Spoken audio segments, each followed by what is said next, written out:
Hello everyone, welcome back to Visual Physio.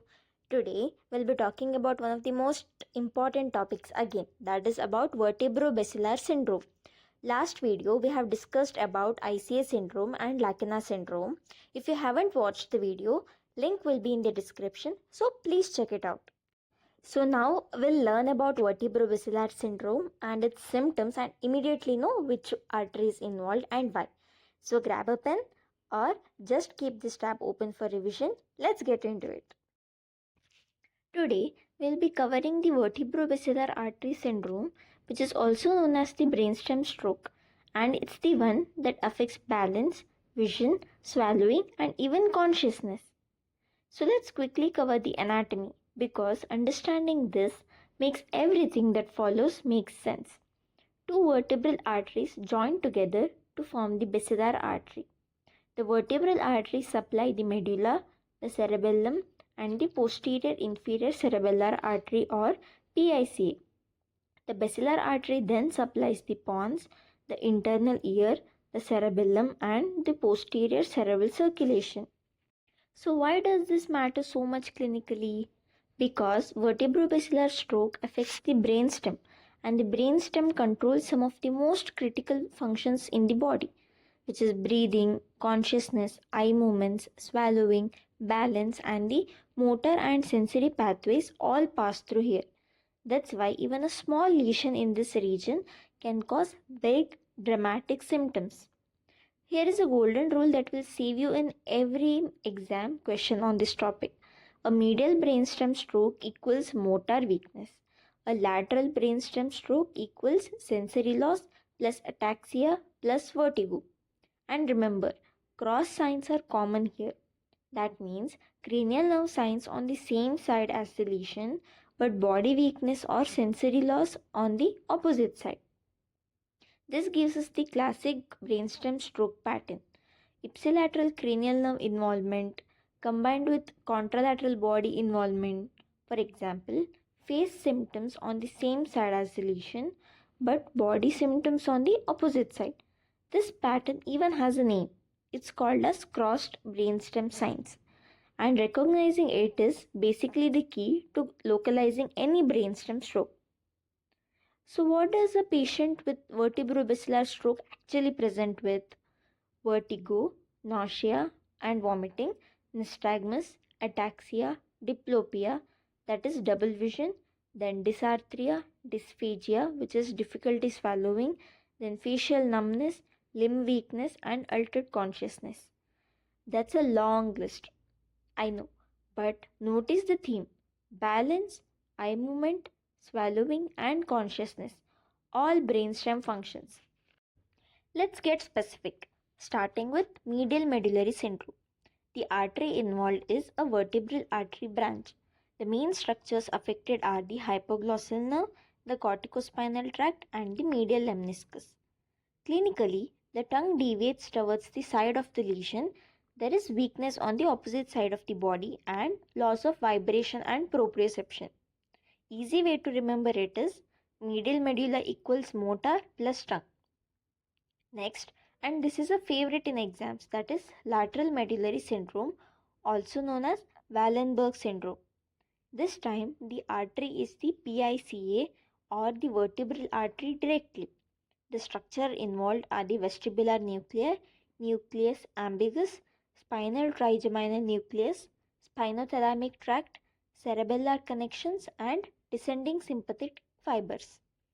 That's a lot of structures, which means a lot of symptoms, that is vertigo, vomiting, nystagmus, ataxia, dysphagia and dysphonia plus hoarseness, loss of the gag reflex, ipsilateral facial pain and temperature loss, then contralateral body pain and temperature loss and Horner syndrome. This looks like drunk plus can't swallow. So this is the way to remember Wallenberg syndrome in one phrase. Vertigo and ataxia mimics intoxication, while the hoarse voice and dysphagia are the swallowing piece. If you remember that phrase, you'll never forget this syndrome. Moving on to basilar artery syndrome, the basilar artery supplies the pons. So the important symptoms here are bilateral motor weakness, eye movement problems, cranial nerve involvement, ataxia, and in severe cases, coma. And critically, severe basilar occlusion can cause locked-in syndrome, which brings us to our next topic. Locked-in syndrome is one of the most striking and honestly one of the most haunting conditions in all of neurology. The artery involved is the basilar artery, specifically affecting the ventral pons. Here is what makes it unique. The patient is awake, alert, and able to understand everything around them, but they cannot move their limbs, cannot speak, and cannot voluntarily move their face. What is spared? Vertical eye movements, blinking, and full consciousness. This means communication may still be possible just through eye blinking or vertical eye movements because most patients have severe motor impairment everywhere else.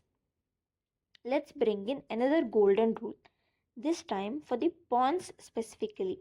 Medial pons equals motor weakness plus eye movement problems. Lateral pons equals face involvement, hearing symptoms, vertigo, and ataxia. Medial inferior Pontine syndrome. The artery involved is the paramedian branch of the basilar artery. Clinically, ipsilateral gaze palsy, nystagmus, diplopia, ataxia, contralateral face, arm and leg weakness, and loss of vibration and proprioception is present.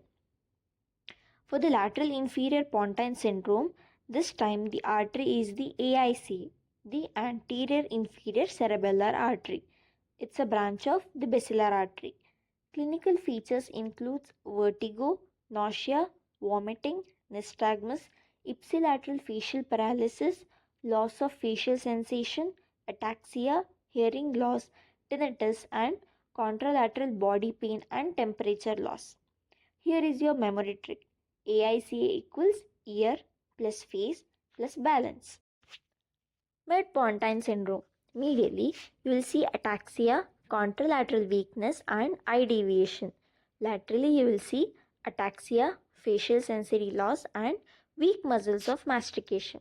The key structures involved are the middle cerebellar peduncle, corticospinal tract, and trigeminal nerve. And finally, superior Pontine Syndrome. Medially, you will see cerebellar ataxia, internuclear ophthalmolgia, and contralateral weakness. Laterally, cerebellar ataxia, vertigo, nausea, vomiting, nystagmus, Horner syndrome, and contralateral sensory loss is present. Since the vertebrobasilar arteries also supply the cerebellum, you'll commonly see overlapping cerebellar signs across many of the syndromes. Things like ataxia, poor coordination, and unsteady gait, falling to one side, nystagmus, and vertigo. Whenever you see this cluster, think posterior circulation. Before we wrap up, these are your emergency red flags. Sudden vertigo with neurological signs, difficulty swallowing, double vision, slurred speech, weakness of limbs, and loss of consciousness. Any combination of this should make you think posterior circulation stroke immediately. This is not something to wait and watch. So let's bring it all together. Vertebrobasilar syndrome comes down to two arteries. The vertebral artery, which mainly affects the medulla and cerebellum, and the basilar artery, which mainly affects the pons. Remember the medial versus lateral rule. Medial lesions give you motor weakness, lateral lesions give you vertigo, ataxia, and sensory loss. Watch for cross signs. Same side face, opposite side body. And don't forget the severe basilar occlusion, which can cause locked-in syndrome, where the patient is aware but cannot move or speak. And your quick memory tip to lock all of this in. Medial equals motor, lateral equals vertigo, ataxia, and sensory loss. That covers the entire vertebrobasilar system. For the next video, we'll be discussing about Brainstem voluntary control grading. So if this video helped make these syndromes click for you, hit that like button, drop a comment if you have any questions, and subscribe to Visual Physio for more high-yield neuro content like this. I'll see you in the next one.